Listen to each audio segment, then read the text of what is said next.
as I use YouTube. Alright. This location right there. Okay. Perfect. Okay, so that's all working. What's up, folks? So today we're going to be doing a tutorial for synchronizing time across the dream. So we're going to make a couple scenes. They're very simple. I'm just going to put like one model in each scene to differentiate between them. And I'll show you how I modify this gadget that we can get from the Dreamverse. And let's jump right into it. So we'll go to start creating here under dream shaping. Start creating. I'll make a new element or scene. And so we've got the the default block in here. I'm going to turn on the grid right away. Put it up pretty coarse. I like 8. 8 is a good place where you can see like the center there, or maybe it start at like 16. But we'll go to the Dreamverse, and we're going to get this gadget for day and night cycles. So you just search day, night,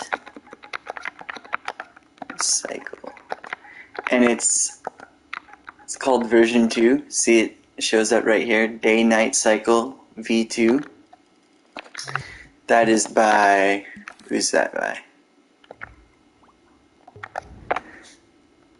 This is by Julio Gur. So yeah, this is a great resource. So we're gonna modify it a little bit. So I'm gonna take that and stamp it into the scene.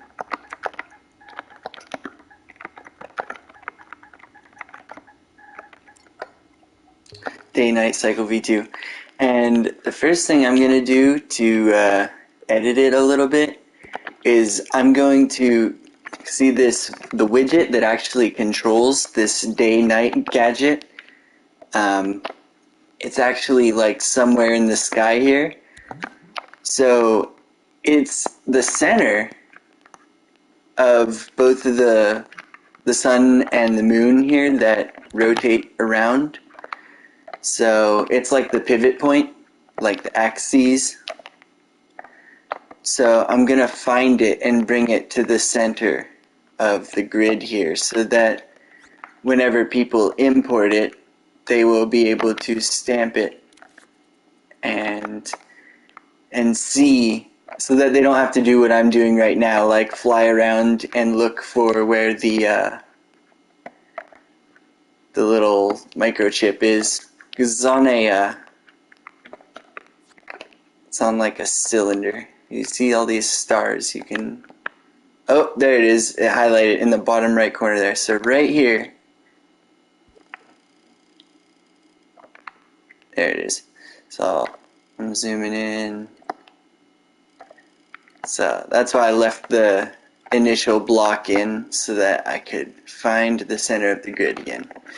So yeah, I just dragged this all to the center,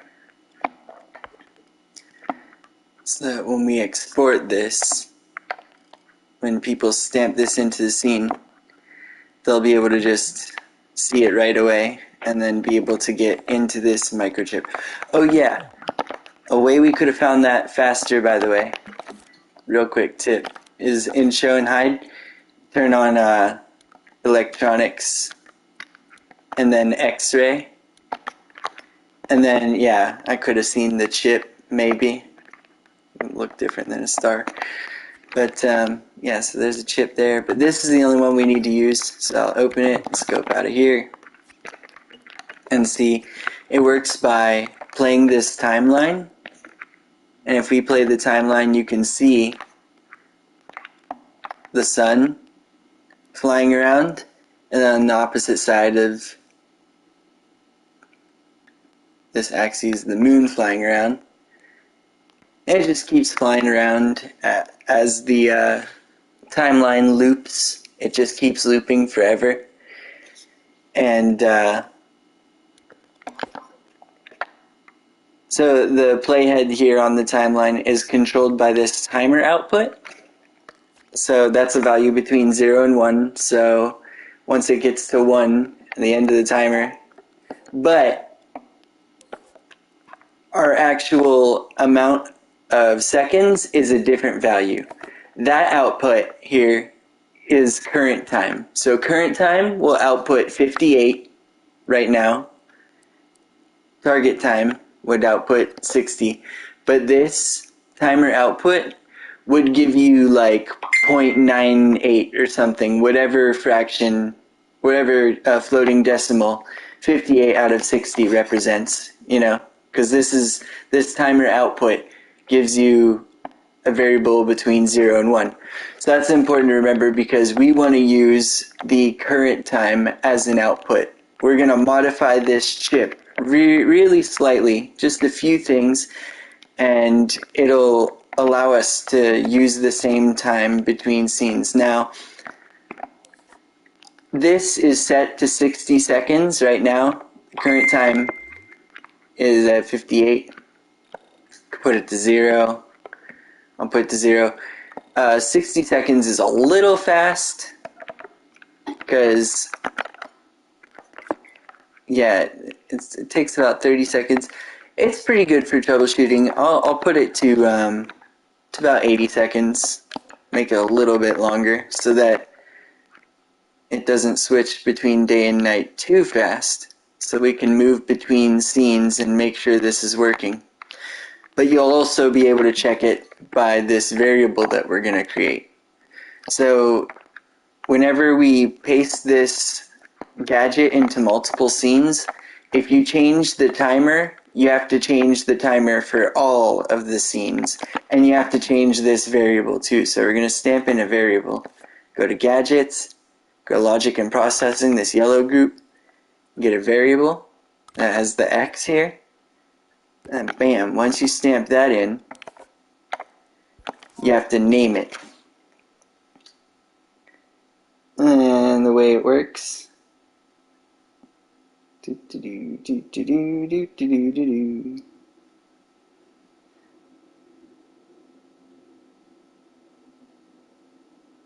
cool beans.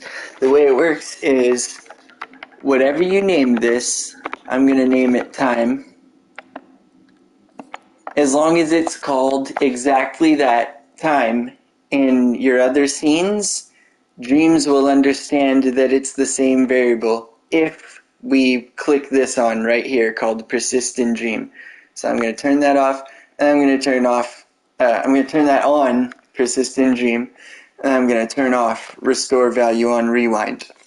So now if they rewind the scene, it won't like affect the time of day. So this whole system here to get it to sync the time across each scenes is really useful if you want to make a game like Majora's Mask, like Zelda Majora's Mask, where you have 3 days to, accomplish, a certain task, and then after that, like, time runs out, and, you don't want the time to be, you don't want it to be giving the player extra time by them, like, resetting the scene and restarting the time. So there's these minimum and maximum values here. We put the initial value to 0, the minimum value is at 0, and the maximum value is just going to be 60. Or no, we set it to 80 now. Yeah, I put it to 80. Made it a little bit longer. So as long as those match, you're golden. You want this time maximum value to be the same as your target time. So 80-second target time, 80-second or 80.0 integer maximum value. Persistent dream, nothing else is turned on, nothing else is plugged in. And the way this is set up is we open this. When we plug this wire, we don't want to plug it into start timer, but you open this up with L1 and square, open up your timer, and plug this current value from the variable called time straight into this current time. And then that'll become grayed out, but that's okay. So that's plugged in there. And then we're going to take a variable modifier from logic and processing. It has the X, but then it has like a arrow and a gear on it. I'll turn off my grid temporarily so you can place these gadgets a little bit easier. Variable modifier, stamp it with X, open it with L1 and square. Once you're in here, in the name of variable box, just hover over it with your imp pointer, your imp cursor here, like at the tip of the head there, and then use the D-pad up and down to scroll through the variables until you find time, and then don't touch the D-pad anymore. And set is not what we want. We want get. It's the second one called get, because it's going to get the variable for us and then feed it out here in this variable value. So however many seconds. Or sorry, no, we do want set. We do want set, but what we do want to change is this, continuously while powered, instead of when powered on.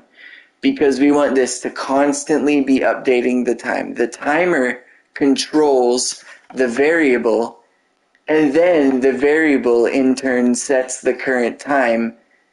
And the program doesn't care that it's like in a loop like that.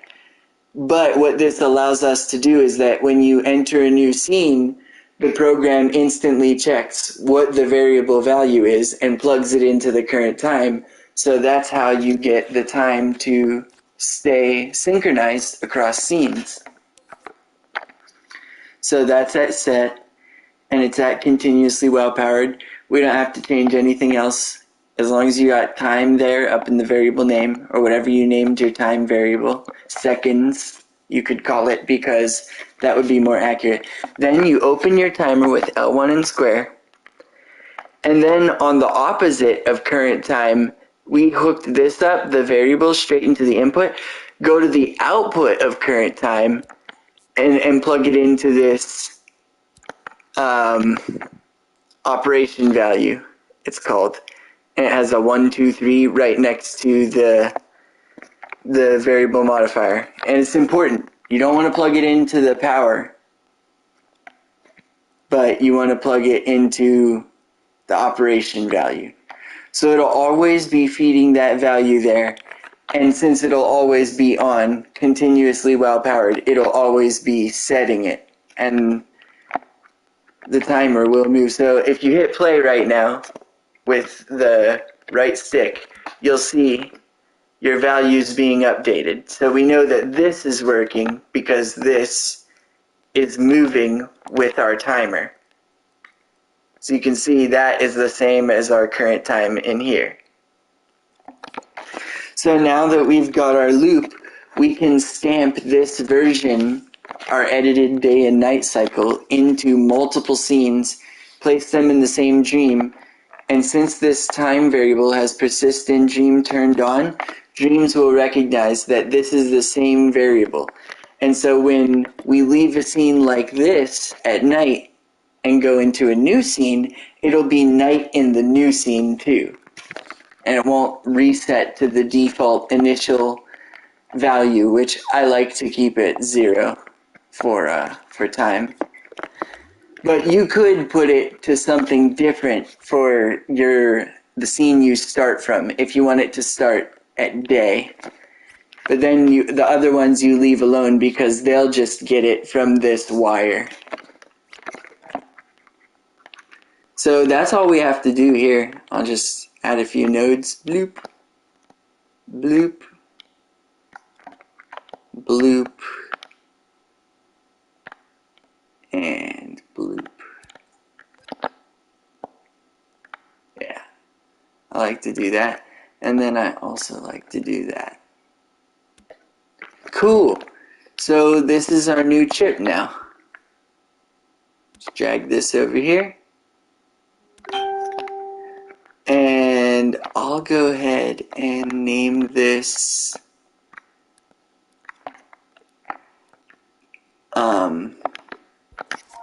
what do we want to name this?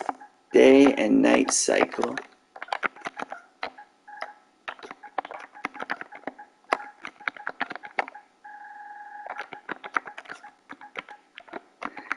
We'll call it dream wide.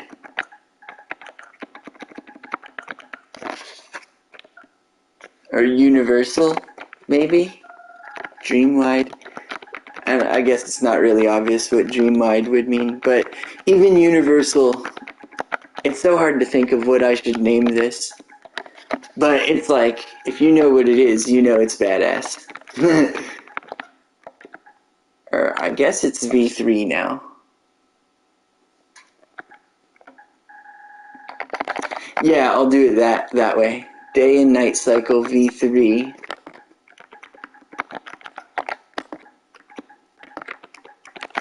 Synced. There we go. And then I'll just delete this, thing that comes with the turn on my grid. Where did I get that? Scope out of everything. Well, turn off this X-ray for now. I just want to get this right in the center. Line the grid. Bam! And there you have it. So, open that. And then align that to the grid. Put it right there.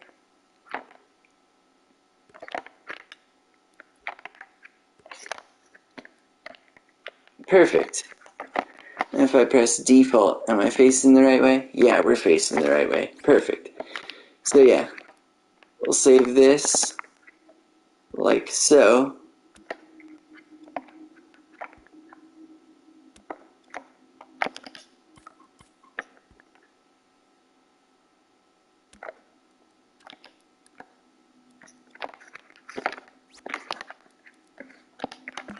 Turn off this grid.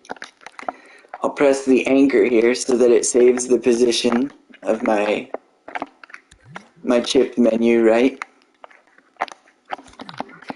And I'll leave that open when I save it so that people don't have to open it.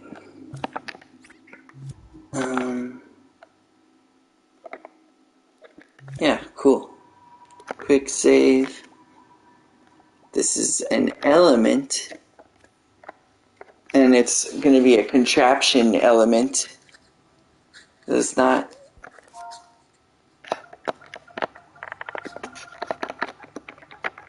any of those other things. What did I call it? Okay, yeah. Day, night,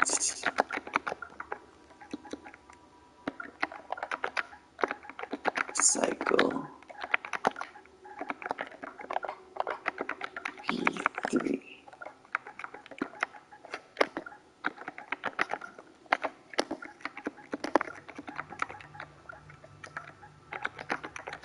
Synced.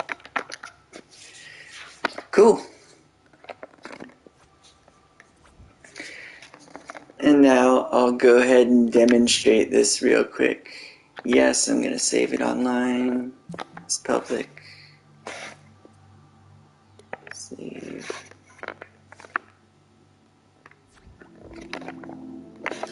Alright, so now when we go to start creating, we'll say new element or scene.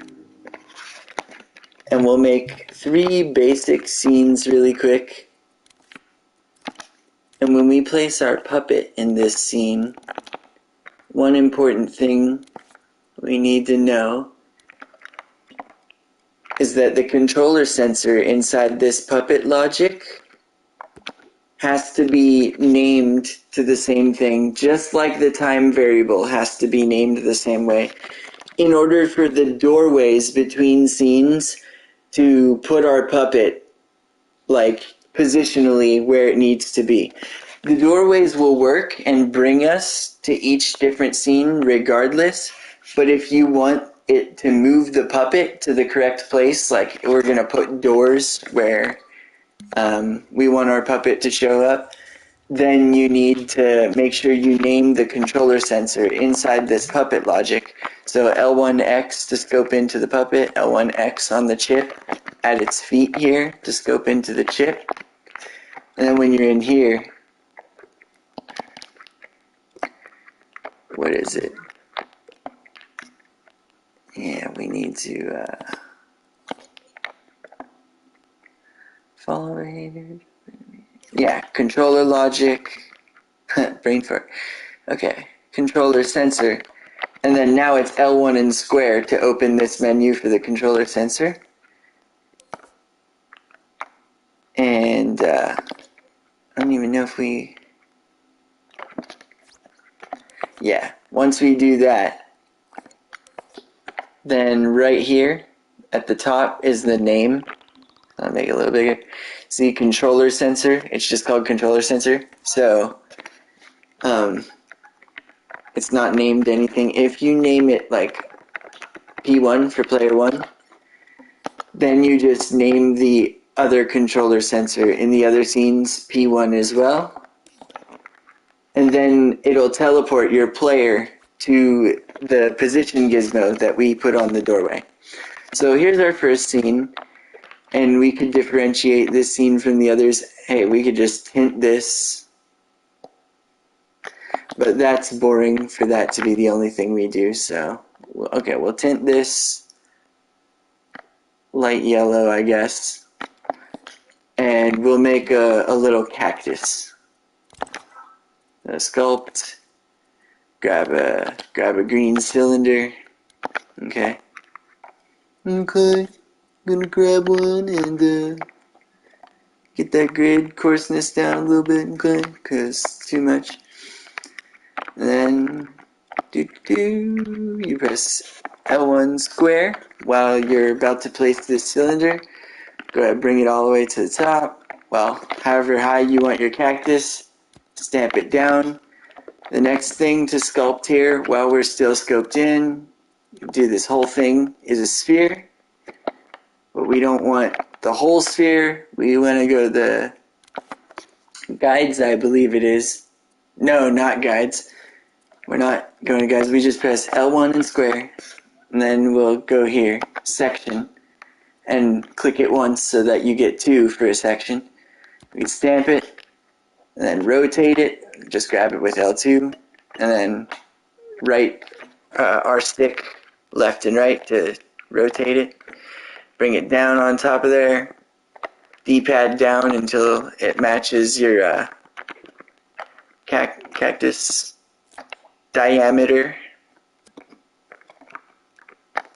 And yeah, you can like bring the coarseness of the grid down a bit, and then you can just you can copy this cap like that, and then copy this, and then just go to stretch tool here, and then stretch this, grab the bottom face of that, and then you've got that.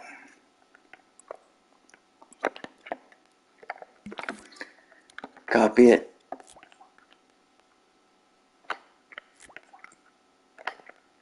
Cool. And now copy these caps, maybe. Is that going to work?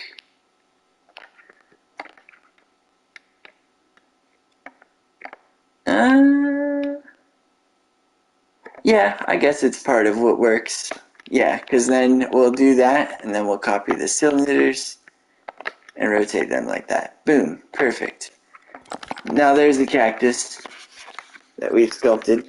So then you could, copy it, turn it, make it big. There you go. So here's one area, and then we'll have a door.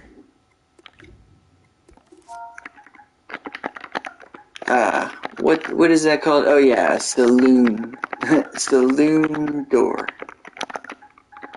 Eh? Yeah. Like, that kind of door you have when the town is not big enough for the 2 of you. That's not the whole thing though. I like this one. Yeah, there you go. Cool.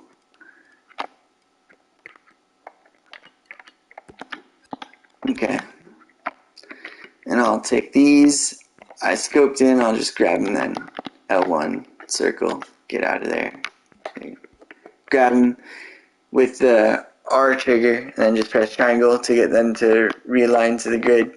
And since this one's giving me problems, I just delete it, and then copy this one and flip it around, and then to flip it around real quick, I just press in the left trigger, L3, boom, right like that.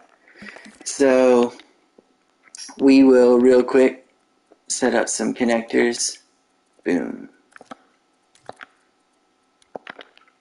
Not a ball joint, a bolt.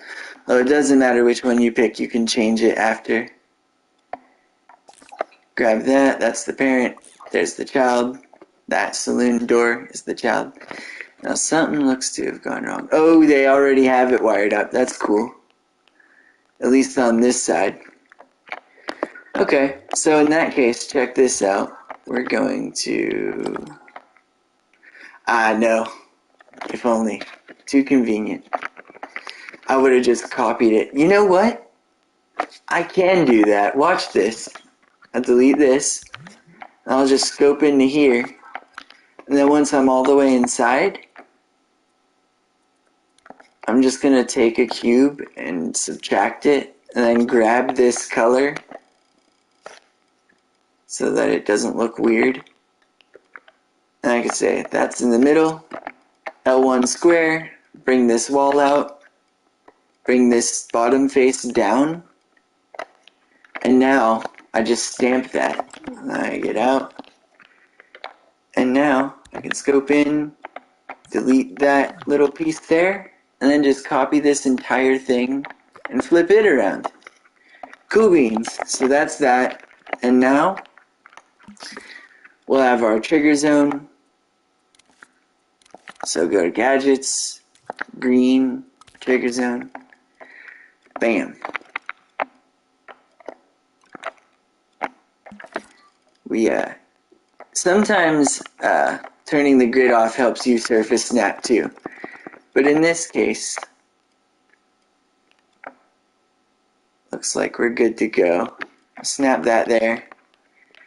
Then grab it. So it shows you there's a little gizmo atop. It's like a white disc atop. And the further you zoom out from the trigger zone, the bigger it becomes. So you can zoom out a lot. Bring your grid up course by holding L1 and tapping up on the D-pad. Get it up to like 4 or 8. And you can bring it right to the middle. Boom, boom, down the way the doors are. Then you just change the view a little bit. Bring it out front a little bit. Now you got it in the right position. You see it's not quite in where the dot is in the center, so you can grab it with R2 and then press triangle. Puts it to the center. L1 square on the trigger zone to bring up this. Go to the second tab. Change it to a cube. So this is just the trigger zone, and it's already set up to detect possessed controller sensors, so this is all the way we need it. Just stretch out your square to a reasonable place, you know. I think that's pretty good.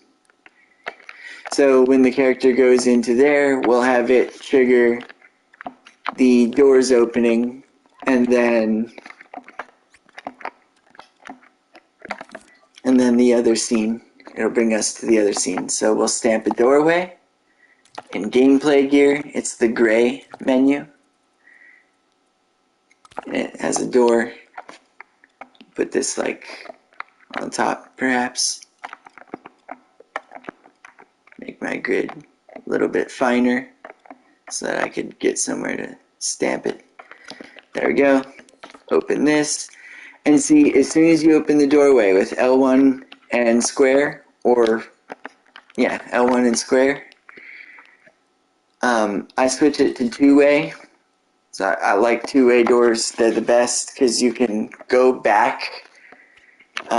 If you want a game where you can't go back, then you just want exit. But if you want to be able to just go back, then make it two-way door. And then there's this check mark for doorway activated, and then this tab where you can plug the signal into various things. So we're gonna, again, we got the white disc gizmo that gets farther as you go away. So L1 up on the D-pad, make the grid course. Grab that with R2, pull it out in front, put it down, and put it out in front so that it's not intersecting with that zone. the trigger zone. So our trigger zone is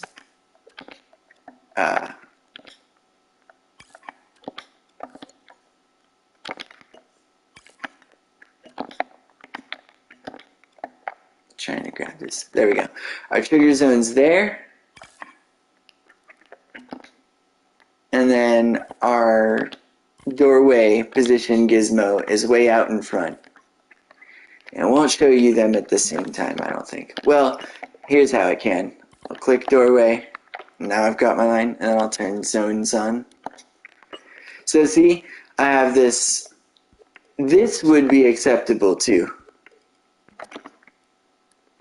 Man, I had trouble grabbing that. There we go. I just pressed left on the D-pad to undo moving something I grabbed by accident. So there's the arrow pointing that way. And so now it knows, and it's relating that to this controller sensor back here that we named P1. See, when you open it, there's a little controller sensor here on the inside. And there's the gizmo. So it's telling that it needs to be put out here in front of this trigger zone. But I like to give a little space since the puppet, you know, has some volume to it. And if you move back a little bit, you don't want to, you know, go back and forth between scenes just because you bump it very slightly. So there's the zone. I have the gizmo pointing away from the door so that when we come back, that's where our puppet will appear. And then we're going to plug this detected tab that you don't even have to open the trigger zone menu to get. It's right here on the gadget on the right. Plug it into the power for the doorway. And then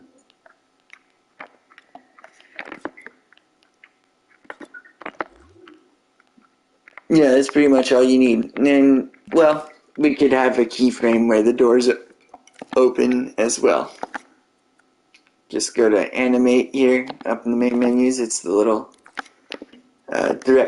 director's cut thing, and the keyframe, boom, grid snap, get a little bit fine.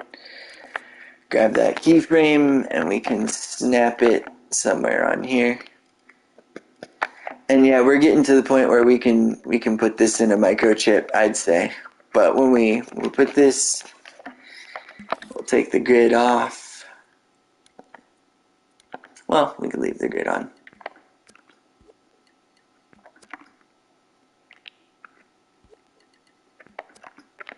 Oh.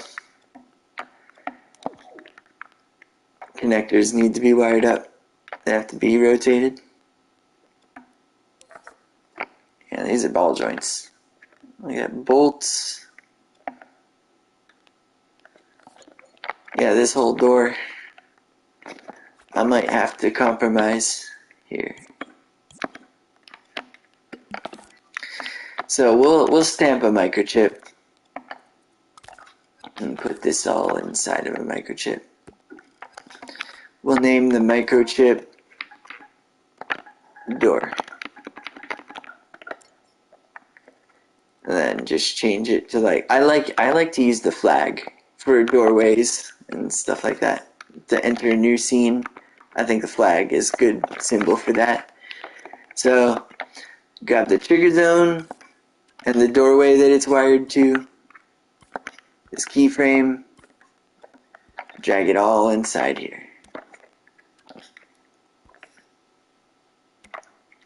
Have this trigger zone turn on the keyframe too, so you just take detected, plug it into the power as well. And now I'm going to go ahead and change these connectors up real quick. This one's a bolt. Whoops. So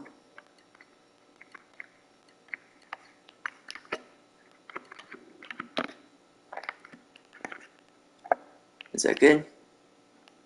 Let me see. Yeah, this will work. Oops. So yeah, with a door, I usually like to wire them up like this. I just take a bolt, and by default it'll be set up like this. You just turn that 90 degrees, the purple node there, and then the door swings the way it should. So I'll copy this, flip it over, and that should be that. Now I can, I don't need this chip twice though, so I'll delete it. And then edit this keyframe because it's empty. I hold L1 and X on there, and then I'll open these doors. I just grab them with L and then use my left stick to open them like that. So that keyframe will swing these doors open like that, and it will do it like that too. That works well. So yeah, I'm, pretty perfectionist about getting stuff to be like in exact places, but obviously that's not necessary.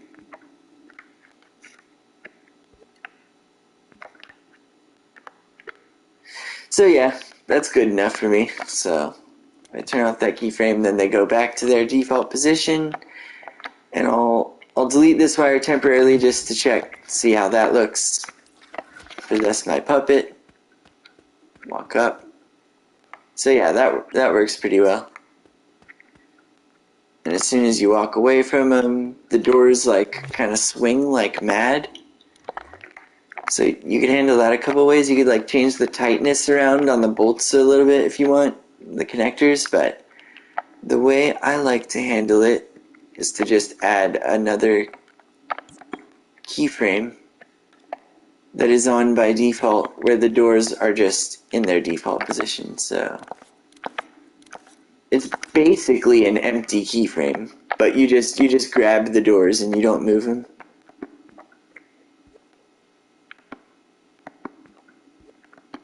So align it to the grid. Oop, there. And then you just don't plug that in so that it's always on. L1 square to open. Turn it on right down here by pressing X there. And that one will be on by default.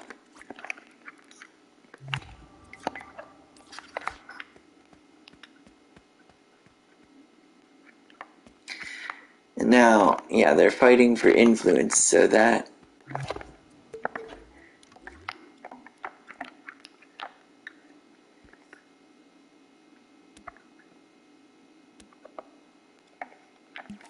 so we can take a NOT gate, plug this detected into the left side of it, and set the right side to this. And then yeah, we don't need to have that on by default, but so now it's telling it whenever this is not detecting anything, the doors will be frozen, a la this keyframe. And when it is detecting something, the doors will be open, a la that keyframe. So they won't like swing around all crazy anymore. They just shut. And then I like to make it, you can make it a little smooth. You don't want to make it too much slow power up and slow power down time because it's going to take us to the next scene. So 0.5 maybe. 0.5. We don't want to be able to like run off the edge before, just so that it's not like bolting open really fast. Plug it straight into the doorway. And then hopefully when we play it, we'll walk into it and we'll see it open and then it'll say you triggered a doorway. Perfect. Exactly what we want. And now, give us a little bit more space here. Just scope in L1 and X, go to Tools, Stretch, get your grid real coarse. 1, 2, 1, 2 on each side. 1, 2. 1, 2. There you go.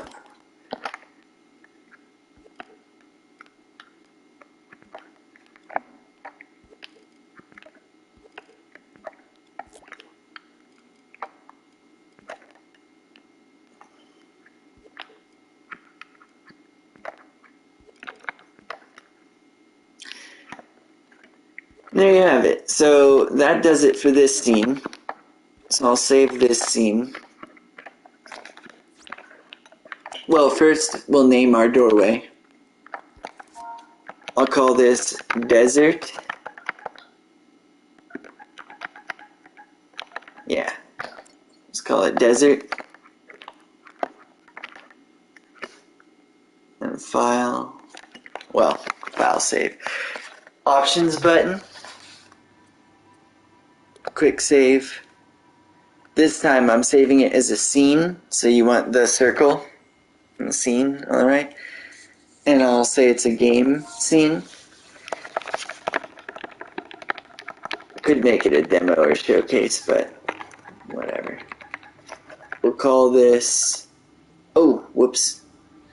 I'm going to call it Desert.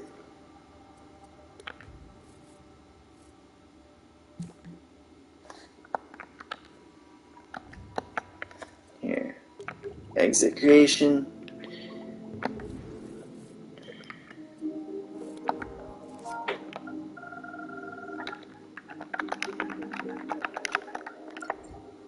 Desert. Okay. Now, we'll remix this scene and get a different door. Get a door for like a snowy place. Snow door.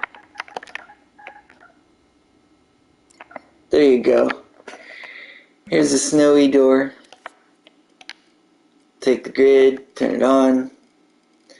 Get this to where it's like in the ground. Kind of aim it up where my other door is. Right? And then, there we go. Make it one more finer. And then we can put it right in the ground like that. And yeah, I'm really picky, but you definitely do not have to be this picky about it. Stamp. And now, we can hide this real quick. Go Tools, Hide, with the eye. And now, we're just going to pull this microchip off of the door. And see, it's got this wire that says it's still affecting that. You can delete it, but it'll delete that wire anyway once you delete this old door. So there we go. Then we'll unhide. Then you could always unhide all over here. And then we'll surface snap this chip to the door. And then we'll take a look at the trigger zone, see where it is. We'll just reorient it a little bit so you can see that's the center. And there. It's like at the floor. Pull it out a little bit. Oh, whoops. Yeah, pull it out a little bit. There we have it. So that's good for that. And then, does this door already have a... No, it is not. So, we'll go here, Gadgets, Connectors, the pink one, and then Bolt, second one. There. So, in this case, this stone block is going to be the parent, and the door is the child. So the blue goes on the child. And then bring those in a notch. I made my grid a little bit. Turn on X-ray and guides here.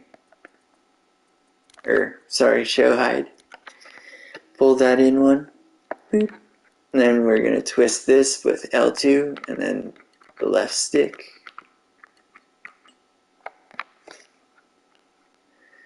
So we've got that vertical hinge now, same way we had it before. And now we just edit our keyframes, because these keyframes don't have anything anymore. They'll be empty since we deleted the thing that it was animating. So this one is our closed door keyframe, so we just L1 and X to edit it again. We'll scope in, and then until we see just the door highlighted, grab it and look. Yeah.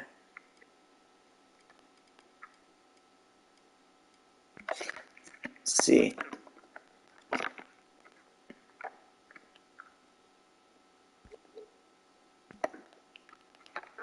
Yeah, that's fine. So there it is at rest, and then I'll stop recording, and then this keyframe where it will be open. And I just like to turn off the grid and L. And so now we see there's an issue where this snow is not on the door, but we can fix that real quick. So I'll just left on D-pad, stop, undo that animation.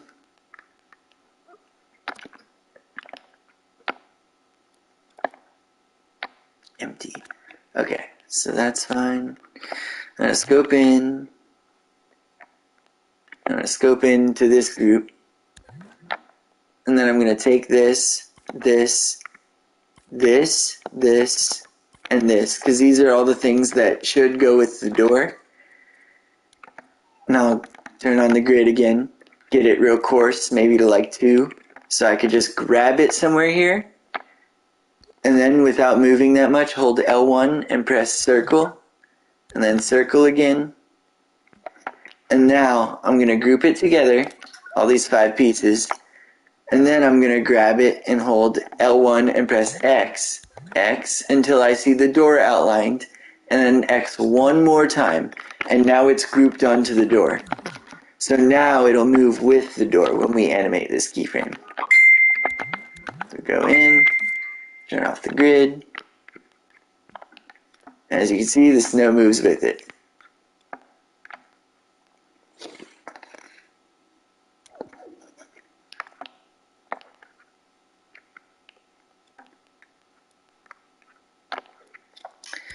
Cool. And then we'll rename this doorway. Instead of calling it desert, we'll call it blizzard.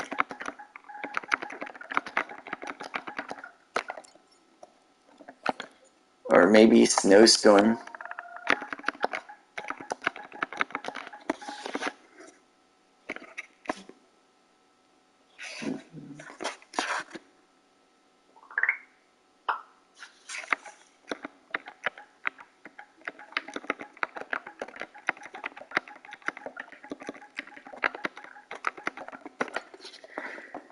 So that doorway will be called snowstorm. Also 2-way. And yeah, checkpoint mode is on, that's good. That's set up the way we need it. And now I'll just delete the cacti. We'll turn this white, like snow. And then search the Dreamverse for Snowman real quick. I guess we could make a snow. Nah, I don't want to make a snowman. Look at these. These are beautiful. I'm sure they're pretty beautiful cacti too. But I just wanted to do some sculpting. Here we go. Oh, that's cute. This large snowman by Diamond Diancy 10. Very beautiful. Let's stamp this in here.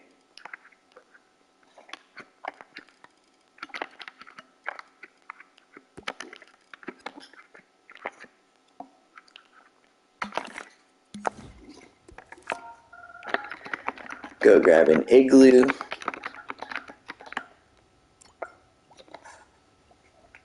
Yeah. Like, there's some champions in this game, man.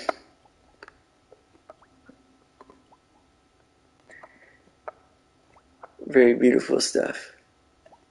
That one says it has logic.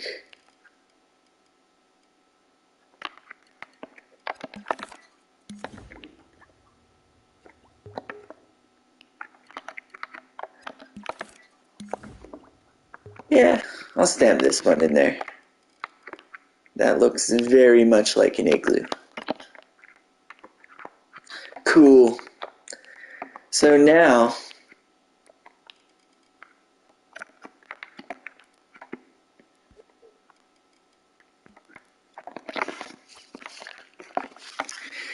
we can have a doorway that we come into the level from, and one that we go out. So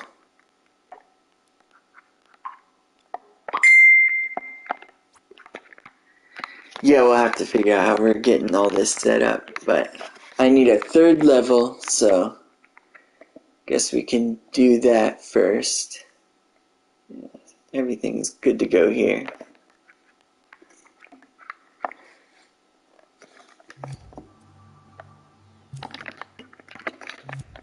Quick save. Scene. Game scene. Snowstorm. There you have it. So yeah, I'll start out with just one. Okay. Exit. And then I will remix desert one more time to get a third thing. I'll clear out the cacti. Let's see. Okay, this one will be a forest.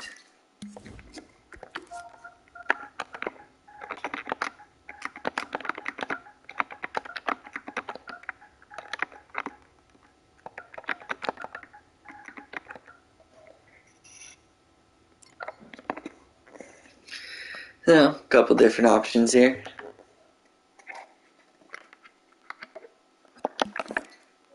And turn on the grid.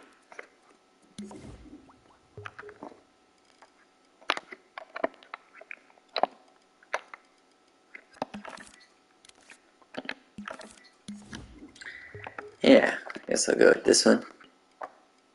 Or, yeah, see, it all depends, because that one doesn't seem to be snapping to 90 degrees. Which is odd. Oh yeah, this one has a frame. Okay, so, yeah, this is not quite centered. So I'll go ahead and precise move that like that. Oh, whoops. Wrong axis. Okay, that's roughly good. So now we'll just move it on back, line it up with our door just like we did before. Could be made a little bit bigger. Push back. Yeah, about that size is good. Pull it forward one more, fine. And go down. Perfect. So now, delete that. Then grab this chip again. Delete it. Snap it back. Surface snap it back to this door.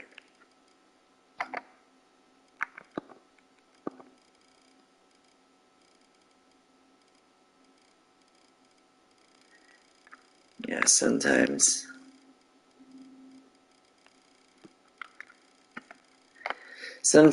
you're better off without the grid when it comes to surface snapping. So if you have trouble, remember that. And then we just go in here again.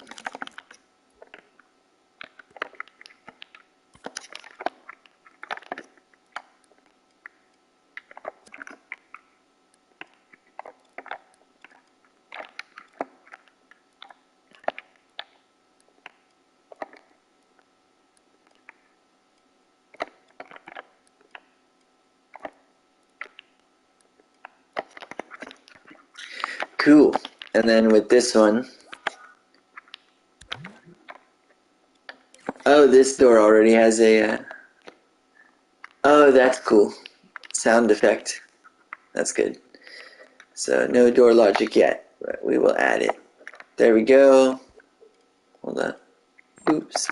Alright, we need one more. Fine. Okay. And then end that. And this one. Swing it wide open. And stop recording. And then we'll name this door Forest.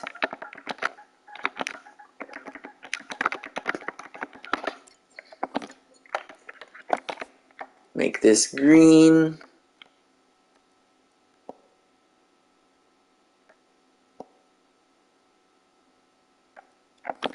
Dark green. A little bit darker green. Put a couple of forest trees.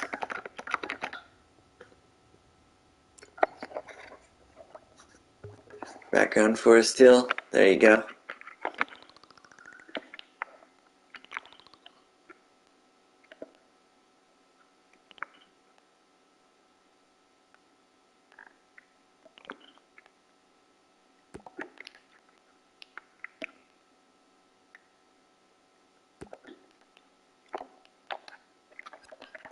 Honestly, it's easier to just go from bird's eye view.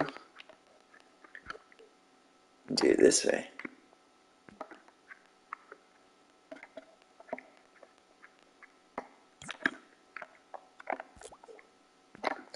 L1 and then R2 to clone.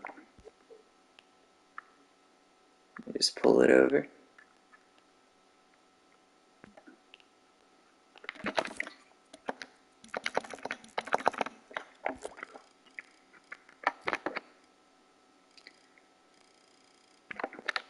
And you know how I do. Flip it with the L3.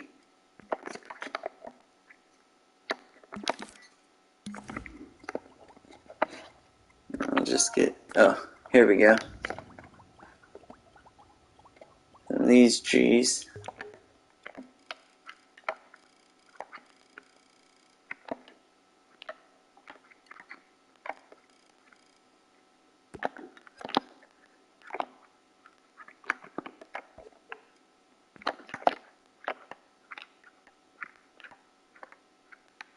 Perfect.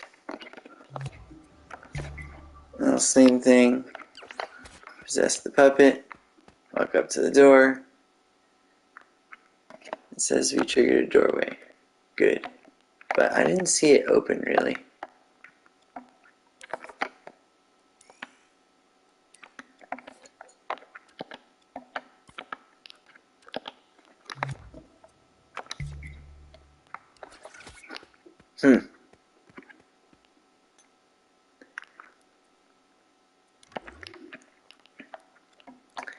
Yeah, that's very glitchy.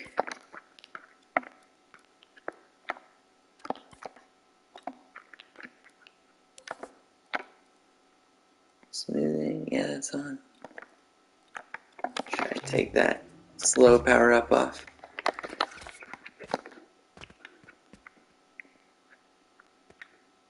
There, I guess.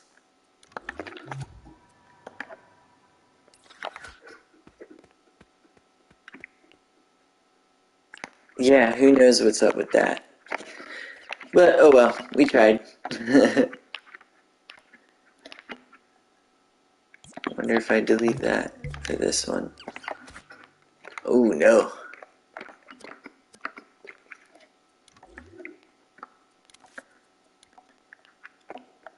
Oh, that's what happened. Our connector got all wonked up whenever I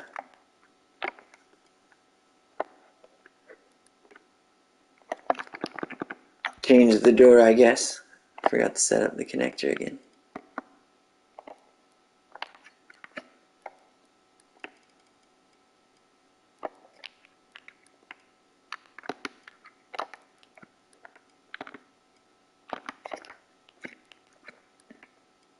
Bring it in one, bring it in, bring it in. I'm going to turn off those limits.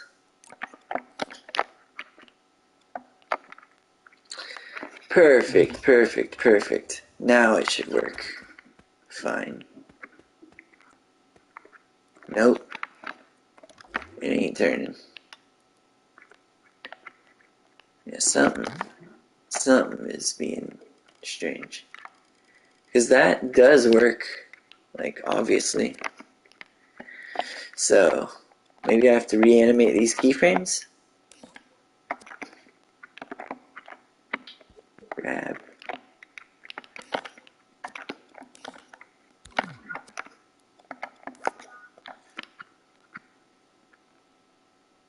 Yeah. That should not be way out there. There. There we go. I knew that wasn't the problem.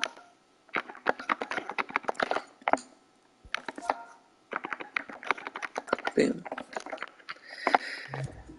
And now, this door should function. Wow, it really is still being weird. That is hard to believe. Is it because this is collidable?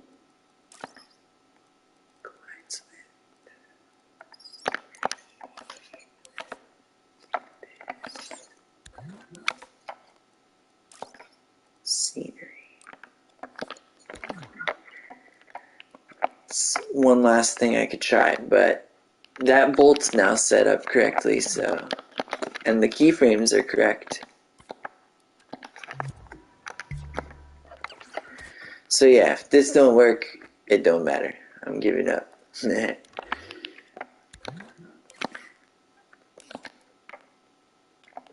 Because I'm not sure I could... Yeah. Invisibility, that doesn't reveal anything. So I'm not sure what the issue is here. But just for the fun of it, in this keyframe, I'll also go ahead and go precise move, local space, scope into the door. Ooh, whoops.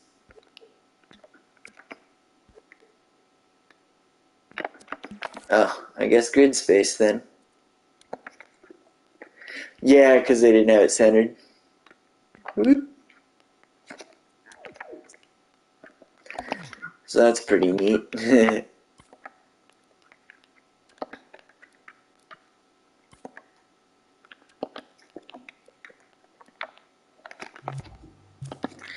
And now we renamed that forest.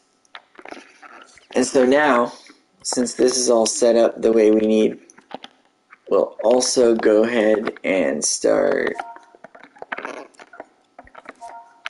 adding our time gizmos to each scene. Because as you can see, if we don't stamp that in, it'll just stay day forever, basically. Like, it's like a blue sky background. And so, walk into... Oh man, yeah, that did not work out the way I wanted to. Oh well.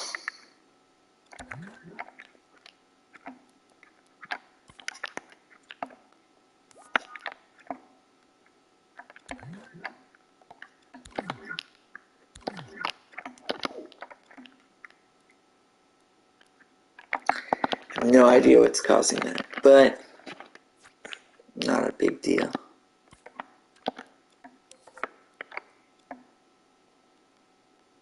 Yeah. All that's left to do now, square, search, then go to our day and night cycle. And now it should be right on our imp. So if I press X and then go show hidden things. Yeah, what the heck? I put it right in the center, but it didn't like export in the center or something. Yeah, that's very frustrating. But I'll grab it so that, yeah, Yeah, put it way up there for no reason. How dare you? I know I put this in the center. The disrespect. No wonder. But yeah. We'll put on the grid again. Like 2 or something. Zoom out so we can move farther.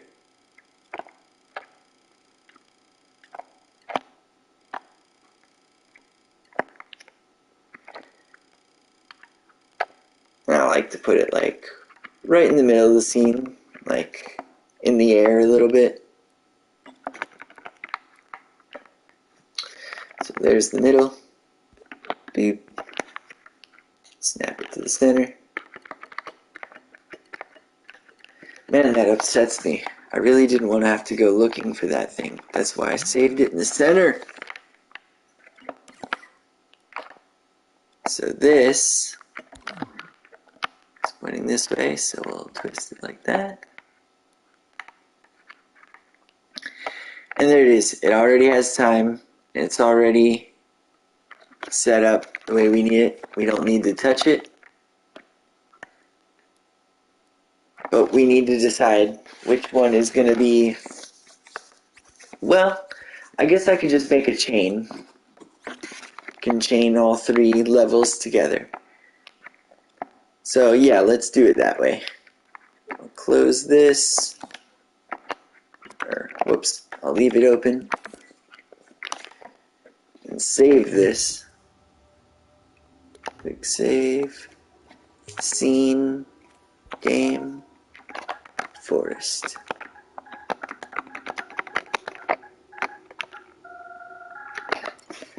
Alright.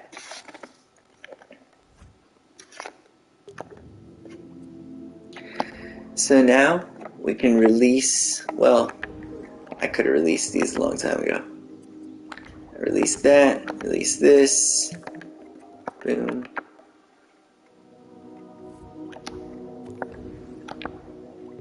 Release this.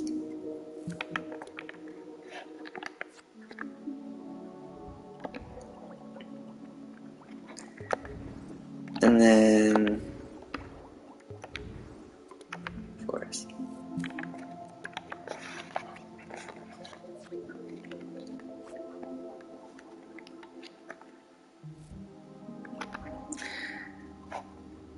So, yeah, we'll go into the desert and add our day-night cycle again, which apparently we have to go looking for and bring to the center every time.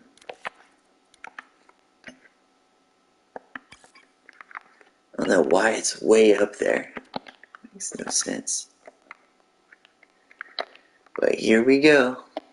That's what we do.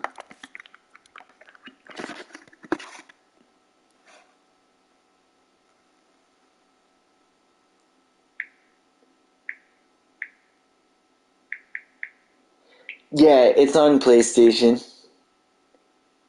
I used to play on PS4.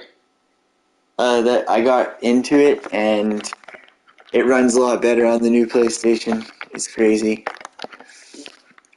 But yeah, you can legit just make games in this. It's so fun. Woo! Alright. Yeah, that's irritating, because I know that's in the center. And when you stamp stuff, it's supposed to be like right on your imp cursor when you export it in the center like that. So I bet the person who originally uploaded this had it in the center too, but Dreams just messed them up because it's so big. So again, boom, all set up the way we need it. It's called time. That's what it is. Boom. It's ready to go. Just save version. There.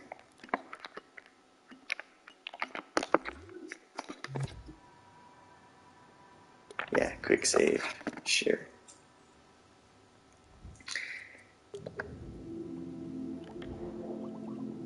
Alright, so the forest has it, the desert has it, now we add it to the snowstorm.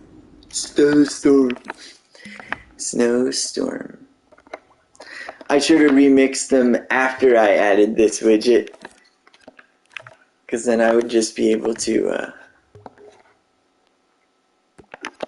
I wouldn't have to find it each time. Find it once and then save it and remix it after doing that. But I'm not the brightest Crayola in the box. Where in the world? I know it's up there, because it's always up there.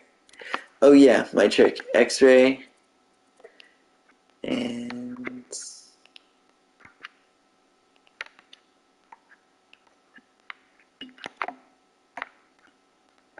that didn't work. It should be right around here somewhere. I hate having to find that thing. Stamp it in again. A little bit higher up. Alright, when I select this and look around, turn off the grid, maybe it's behind all these dots. No, nothing so far. I found it surprisingly quick last time.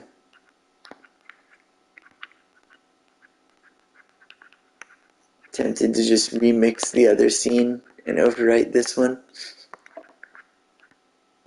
Seriously, because why isn't it in the center like it's supposed to be?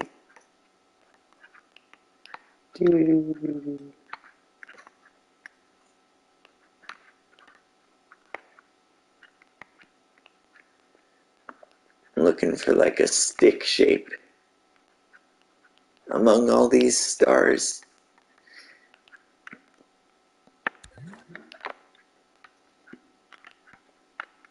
Very weird because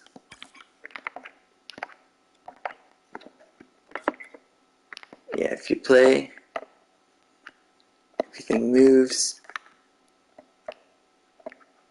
But where is the microchip?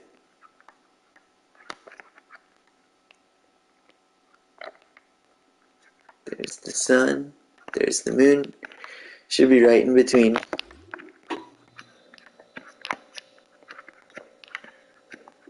Sometimes it's so hard to find.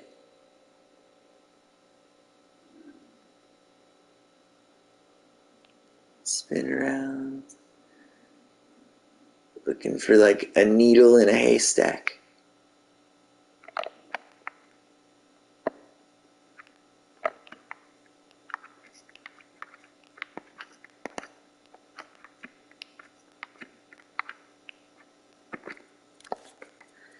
So much for X-ray helping a lot too.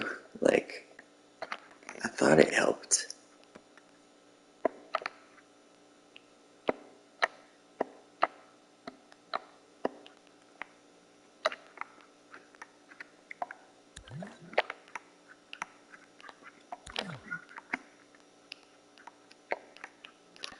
Holy moly, this is driving me nuts.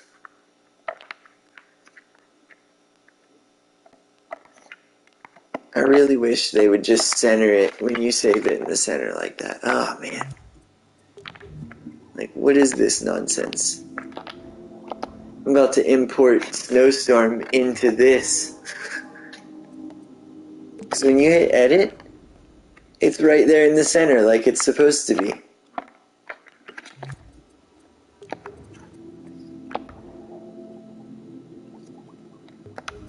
Then you go in here. Turn the grid on. I swear when you grab it, you should be able to line up this with the center and then not have to move it at all, basically.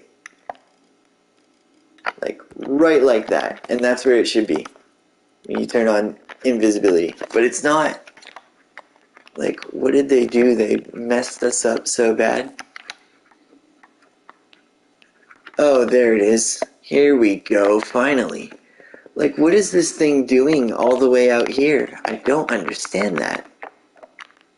I did not save it way out here. And this thing doesn't move at all when you play time or anything. It spins around. That's it.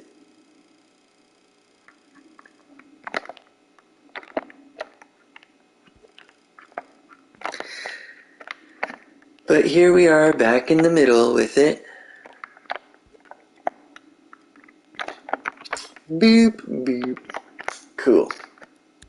Open it up. There's the microchip. Open that up. And it's all set to go. Now, if we want it to start at something else, we'll choose what our first map is going to be. But they all have these two-way doors, so we're ready to save this.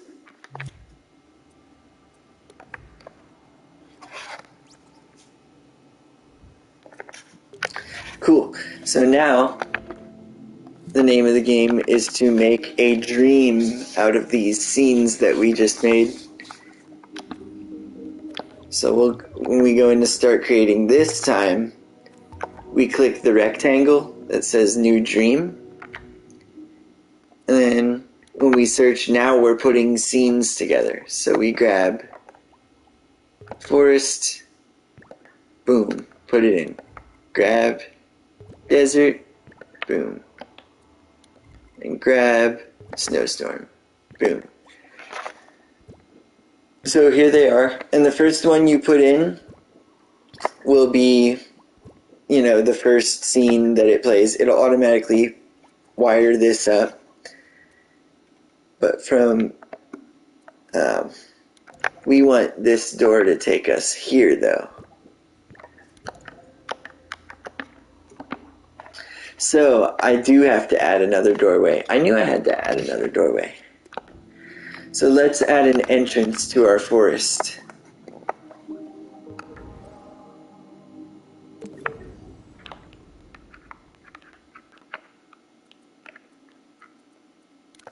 Gadget. Gameplay gear. Doorway. And then we have to rename our controller sensors P1 on the other scenes. Forgot about that.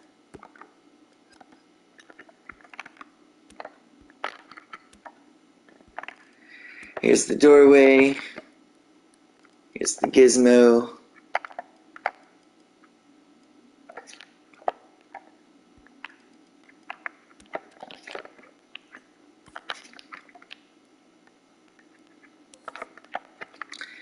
Then this will just be an entrance. Doorway activated, blah, blah, blah, blah, just want to check my... Okay, so now, yeah. P1. And really, that gizmo doesn't matter, because you can just drag your character right there. And you would start there no matter what. So... But it does matter for wiring it up in the dream. Our controller sensor is called P1, right? Yes, it is.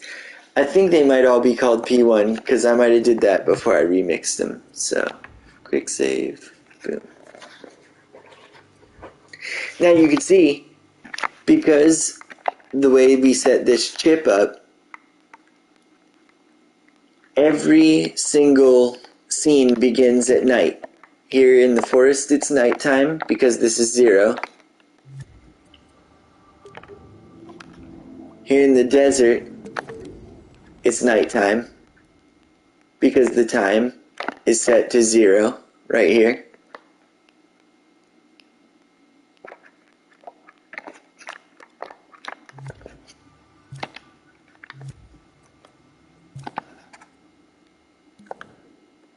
Oh, whoops. I'm going to go ahead and take a little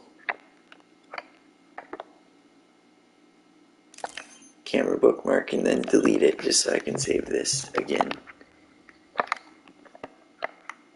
Like here. Because every time you quick save, it gives you a new thumbnail.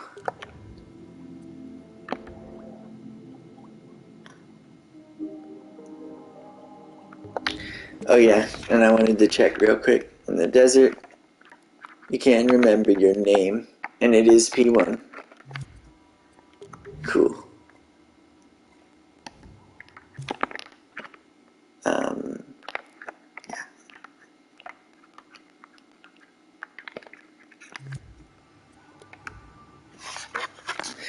Cool.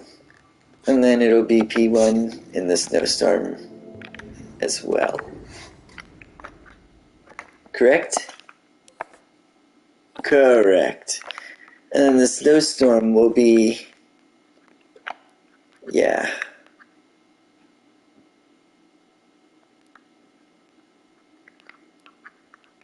One of these levels has to have another door in it, so we can add another door to the desert.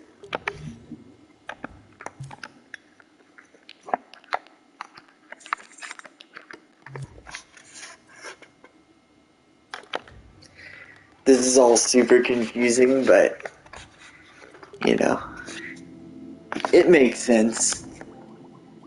Because when we're building this dream here, I didn't save it, but see, we need the forest to have this door, because we want it to connect there.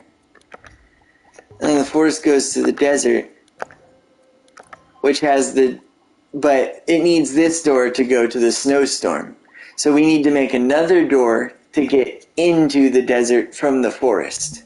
So we'll make an entrance for it as well. Edit the desert.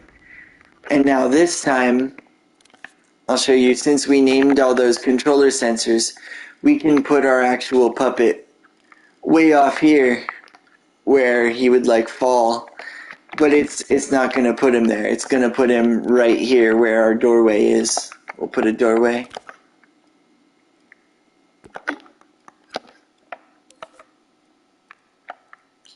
Entrance doorway, so you can't go back through. And this will have it set up as a chain.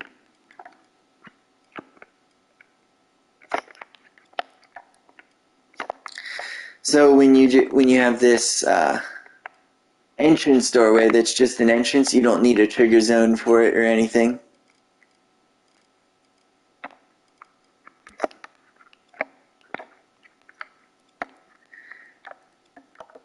And I'll call this oh yeah, we didn't really name it anything. We don't need to name it. It's just an entrance, bland entrance door. Okay. Save again, quick save. And we're ready to put it all together and see if it works. Release it.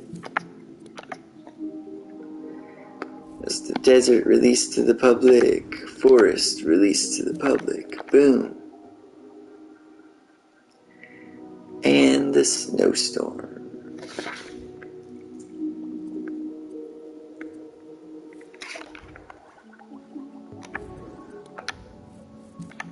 Bam. And now we can build the dream. You're going to start creating new dream. Magnifying glass, get your levels. So we wanted it to start at the forest, and it automatically hooks up to our two-way door, so we'll just erase that wire, hook it up to our entrance. Bam. Plop the second thing down, which is the desert, I believe I said? Yeah. Put the two-way door to the... yeah. So we can change this one in the forest to an exit, and then change this one in the desert to an exit as well. Because if I make a chain, it won't really. Need to make those other doors two-way in order to have it all two-way. Snowstorm. But we can hook them all up together like this at least. And it should function. So, synchronize time.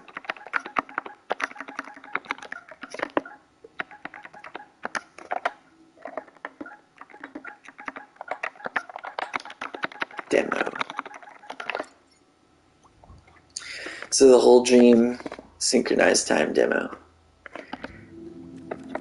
And we'll go back and clean it up if this is horrible, but let's play it.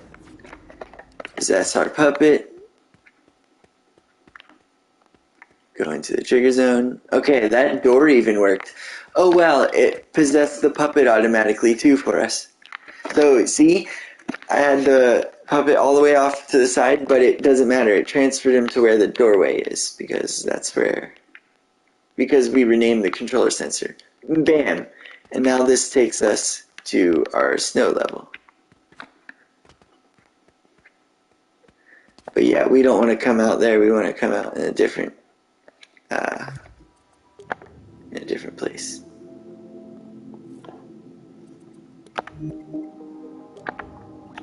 So perfect. Very successful in my opinion. Go to snowstorm. So with this one,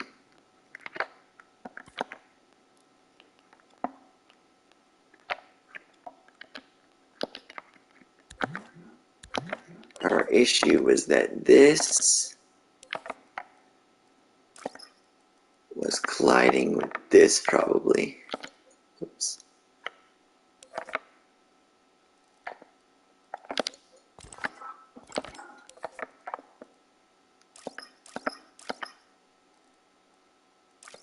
Scenery and scenery. Did I get that right? Yeah, scenery and scenery. No collide with scenery. Because I don't know if that's what was happening there, but it seemed like it was caught on something.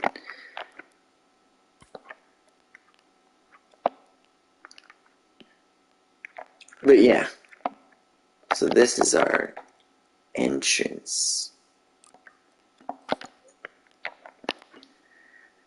Save this.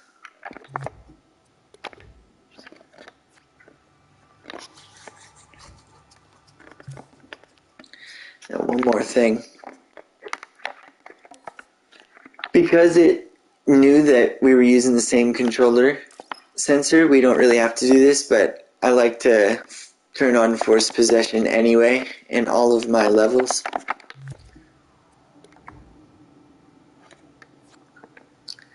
There's that. Go back. The forest. So this will be an exit instead of, well, now we can make it two-way. Because we want it to be two-way. With this one, yeah, we'll put another door here, and this one will be two-way. And then this one will just be an exit. Capiche? Alright, wonderful. In fact, let's copy this whole dang door with the chip and all. Oh, whoops. And the grid turned on. That would be smart as well. Oh, I didn't bring the doors with me. Which they should be attached with connectors. That's scary.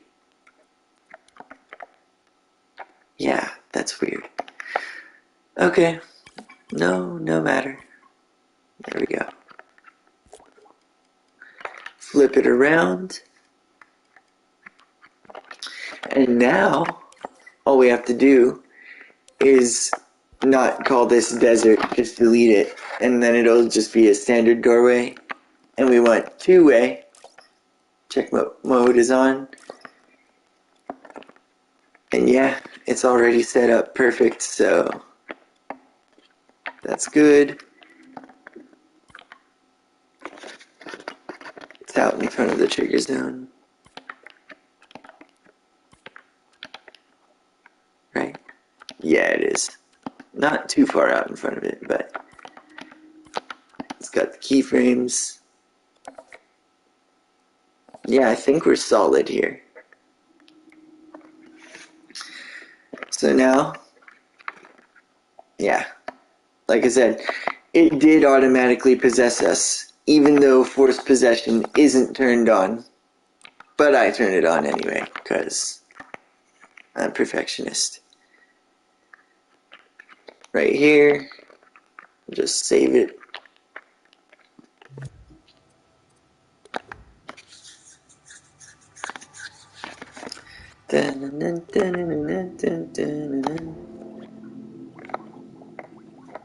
And the forest. And with this one, our doorway comes, and this is going to stay a two-way door. And what are we changing here? Well, we can put this to forced possession. And this is where it actually matters, because this is the first level we start. So if you don't turn on forced possession here, you see it'll make you possess it. So this, we want it here. But all the other levels, it'll possess it automatically by virtue of naming the controller's sensor the same thing. And there we have it. Now it'll work. Everything will work together once we go edit the stream, go to update mode, turn on auto updates for everything.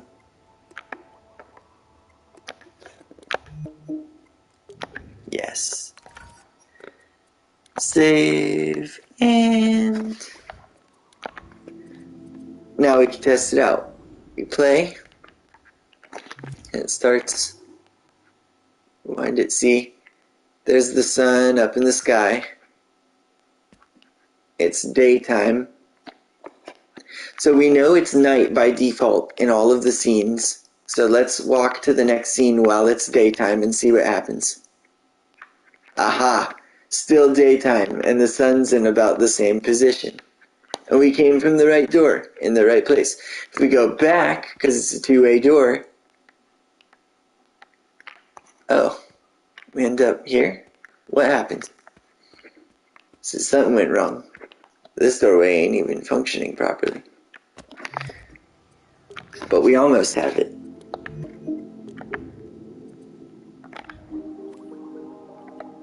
These two worked well so far. Was it? Oh, this is where the issue is. Check it out. Yeah. The exit to the entrance here. But these two-way doors need to be connected, of course. Alright, save that.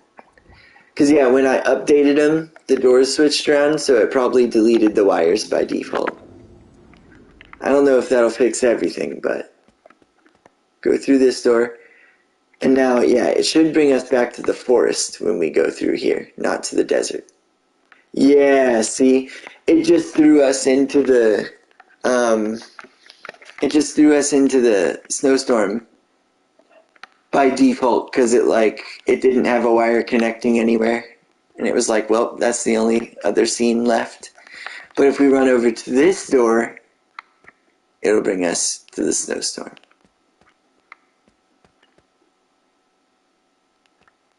And it's trying to work. But this door clearly needs to be fixed. And the doorway isn't wired up at all, so. It's collision stuff going on with that door. I know it. So we'll go to snowstorm real quick. Matter of fact, where's our snowman and our igloo in that place?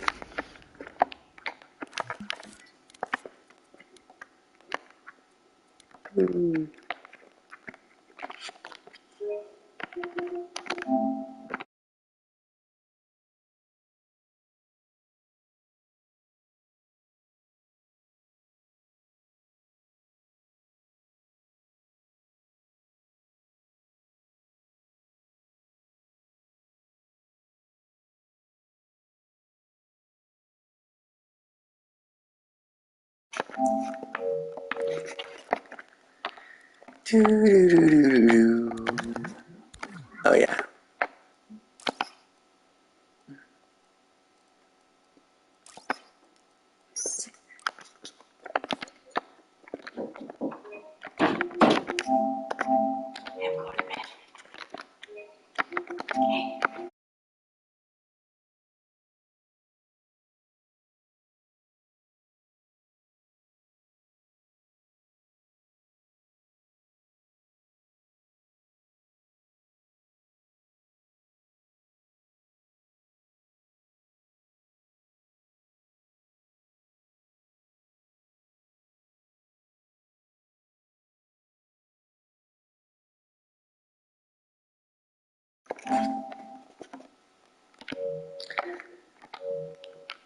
Alright, I'm assuming it's that snow that was colliding with the door. So I just went ahead and labeled it scenery, since this door is not colliding with scenery. I play here. Yeah, playing from here, the igloo is here. Yeah, something is wrong with this door. Look at that.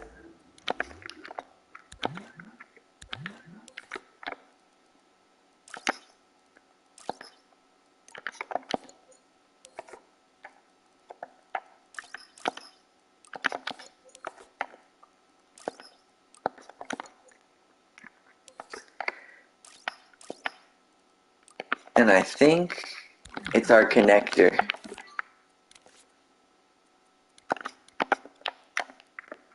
Yeah, looks like it's set up pretty proper. Let's see. Yeah, look at that. That is not good. But I don't see what. Oh, there's another piece here underneath that one that I didn't even see. No, it's all the same piece. Why wasn't it labeled scenery then?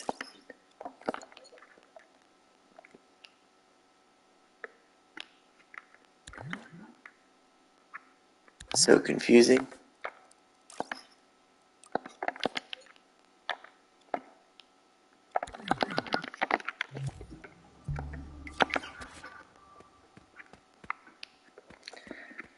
Like, why in the world is it broken like that?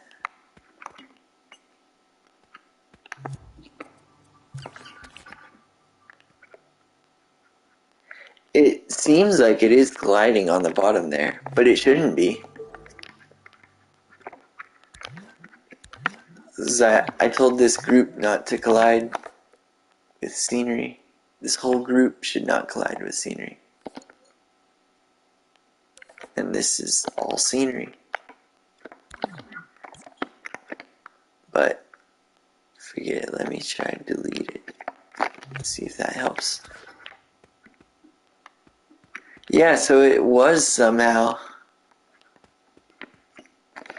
colliding with that.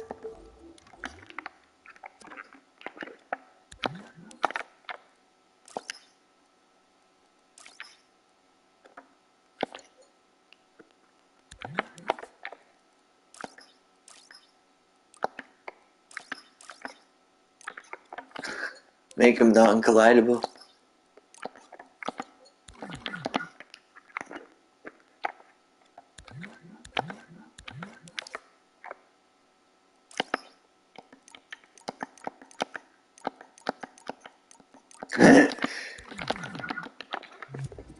Try and stop me now.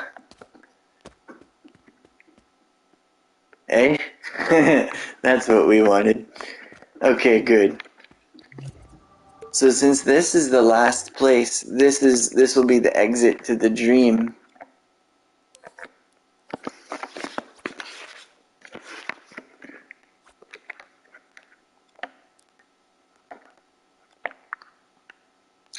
Cause yeah, copy it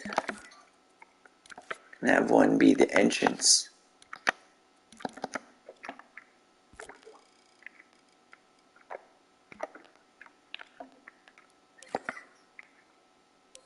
This one will just be a generic entrance.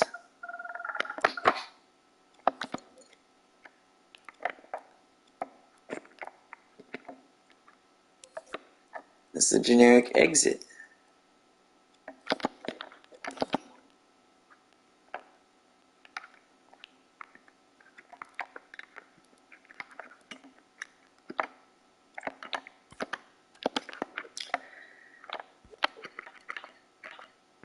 And I feel like I did it completely backwards.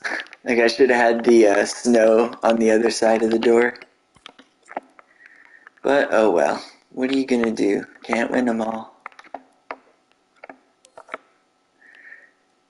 Entrance and exit. Okay, good. Oh, this one's actually two-way.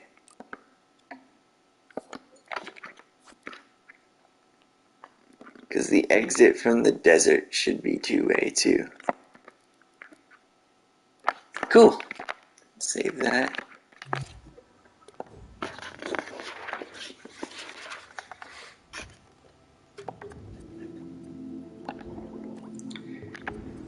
Alright, let's give it a shot. Two-way. Oh yeah, right. Okay, in the desert. I have to see. You could look, and based on that symbol, you can see that's what door I have to change. I have to go and make this one two-way. So which way do we come in? Go to default. Yeah, this is the way we come in from here. But that is a two-way, so it has to be this one. Make them both two-way. Okay, cool.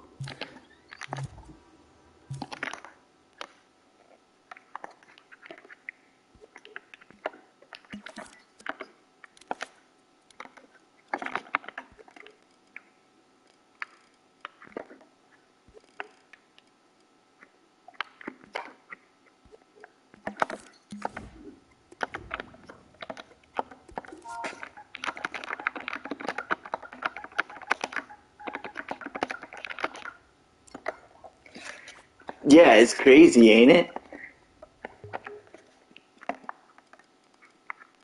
Physical tumbleweed. This looks sick.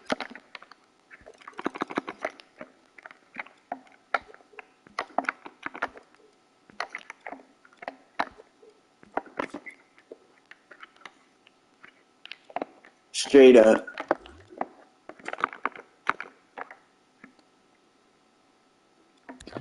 Let me see. Man, there's no logic to this either. It's just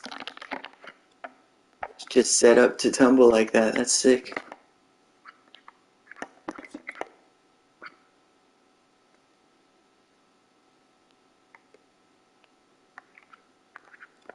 How is there not a chip on that? Oh, it's just using wind, I bet.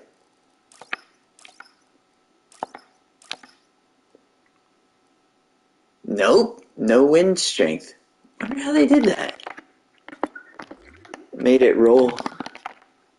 I thought, oh yeah, there is a key. There is a chip in here. Let's look at the logic.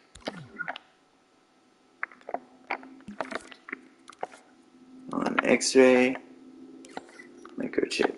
Yeah, a mover and a rotator. That's sick. Okay, well, that's that. Save.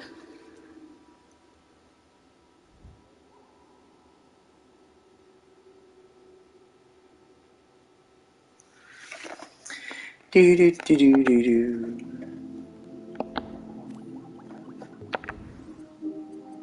Edit. Now, let's see. Okay, yeah, chained him. Now, we take this, hook up the desert to the two-way in the snowstorm, and then the snowstorm will exit the dream. And we just go tools, add doorway, loop, right like that. There we have it.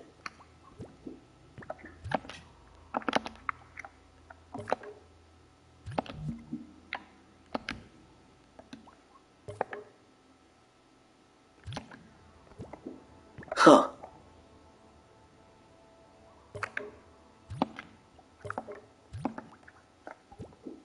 Yeah, the structure looks fine, like it should work. I'll save this and see. If it works, then we're done.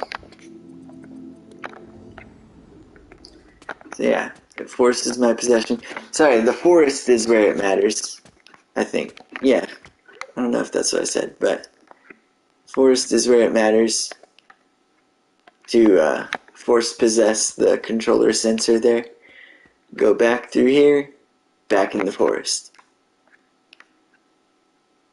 It's daytime. Go back. We're in the desert. Still daytime. So we'll wait for it to become night.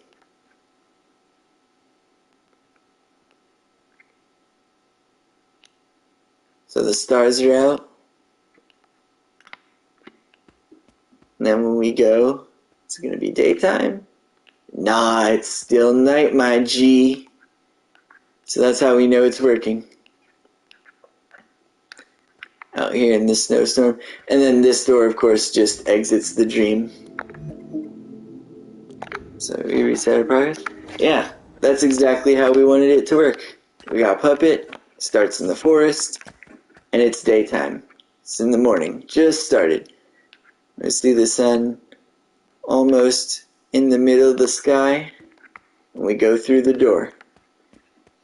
And then the next place we're in, we look up, there's the sun, right there in roughly the middle of the sky. And we go, oh, there's the tumbleweed I put in here. Go through this door,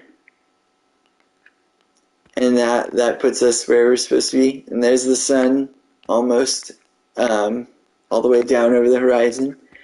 And it turns to night. And instead of leaving, we'll go back to the desert and see if it remains nighttime. And see if the moon is almost getting to be, yeah, right up in the center of the sky here.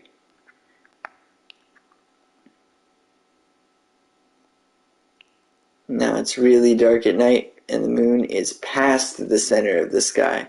We'll go back to the forest. And there it is, past the center of the sky. So see, it's saving our time. We go into edit mode. You'll see it is at 72:33 in the day, and it'll reset to 0 after 80, right? So there's only 8 more seconds left in the cycle. We go back to the desert and go look, see where we are. Are we almost at 80, or did we restart already? Yeah, we restarted already. We're at 1 second, 1.33 seconds. So 1.33, we move through here, get to the snowstorm level, and then we edit once we're in here to look at this chip, and now we're at 11.20, and we built on 1.33. Can confirm that by going back and seeing, are we, pause right away? Are we back to 0? No, we're past 11. See? Over here at 18.27 now. So it's saving that number and feeding it into the timer and then updating that variable again after with the timer information in each level. And that's how you get consistent synced time across your whole dream. See? Daytime here. That's going to be daytime here still. And tumbleweed rolls across. And it's just getting to be nighttime. And still nighttime. The moon just came up. Go back to snow. Still nighttime. So yeah, I felt that this was a really simple way to do it. And I love the results. I think that this is perfect for a game like Zelda Majora's Mask, where, you have a certain amount of time to get your goals completed. And another thing you can do here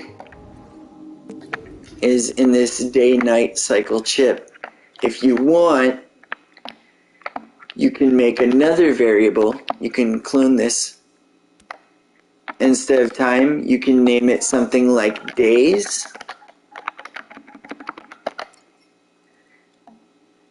And then instead of having the maximum value, you just put the maximum value to like something ridiculous like 1,000. I think they started at 10,000 or something.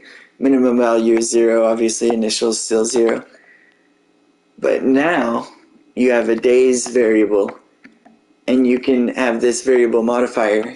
You can have it set to add, and then go down here to the operation value and set it to 1. So you're telling it to add 1 day, and you can turn it on every time that the timer finished. So you use this timer finished pulse signal to power this variable modifier, and then instead of time, go up to the variable name here once you open it with L1 and square, and use the up on the D-pad until you get days here.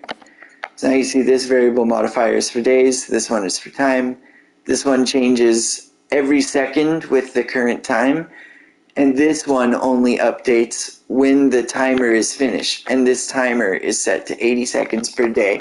So when that is finished, it adds 1 day. So if we put like a text display real quick, or a number display rather, just to show us in test mode. Hook up our days to this number displayer.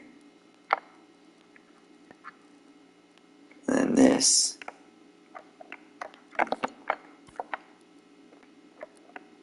There we go. Make this huge. And then I'll make our timer quick now. We'll put it to 5 seconds, so it only, or I guess that's crazy fast. I don't want to give anyone a stroke here, or a seizure I should say. We'll go 10 seconds, or 15 seconds per cycle. So it only takes 15 seconds for a day to transpire. And this number counter will be showing us 5, 6, 7, 8, 9, 10, 11, 12, 13, 14. So there's 1 day, and see, it added it, and it says 1 now. Another 15 seconds goes by. Boom! Another integer is added to the counter. See? Now it's been 2 days. And so then once you stretch that back out to like 80 seconds per day, whatever. In my game, it's 370 seconds per day, per cycle. So that makes it out to be 7 minutes for a day in game time. 7 minutes real time for a game day. And yeah, we're at 3 days now, and it'll just keep going up. So I am going to put this in my game for the scoreboard at the end, so that it will refer to this variable and tell the player, you completed the game in X amount of days. That's a pretty interesting thing you can do with this setup. So, hope you guys all enjoyed that. I'm sorry it took so long, but I wanted to show you some interesting stuff, and now this is available for everyone to download and remix on the Dreamiverse, just called Day-Night Cycle V3, synced. And this is ready, it'll work right out of the box. And you just remember that you want to update this chip first to make your day the appropriate length, however long you think it makes sense to wait for a day. If you think this is fine, you could leave it at this. But some people might want a faster day. Change it first when you stamp it in, and then you can remix it and save it the way you want it and stamp it in your scenes that way. Or, you know, just remix your scenes so that you don't have to change it every time.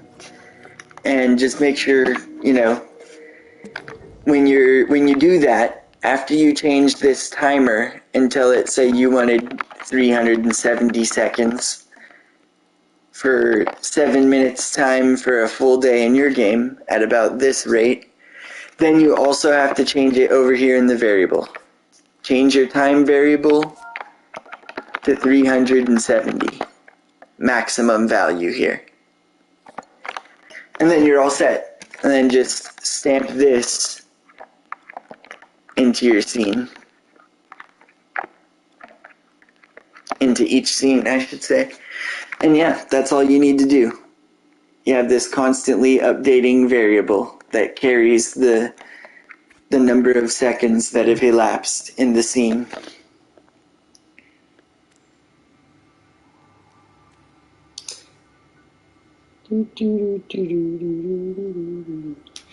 Oh, hell yeah, dude. Honestly, last time this was on the PlayStation Store, it was on sale for $10. It's a steal. I paid $40 for this, and I don't regret a penny, dude. Like, this was the best $40 I've ever spent in my life. I have so much fun in this game that, like, I'm not even mad at all the people getting it for $10. Like, I just love it, and I'm always gonna use it. Like, I don't care. $40 was well worth it. I would have paid 50 for this. I would have paid 60, you know. But yeah, super fun game. You can make anything you want. Music, little cutscenes, little movies, and full games, dude. It's nuts. So yeah, y'all take care. Check out the rest of my channel. Like and subscribe for more dreams content, more tutorials on how to do stuff, and just regular streams. And I'll see y'all next time. Peace out now.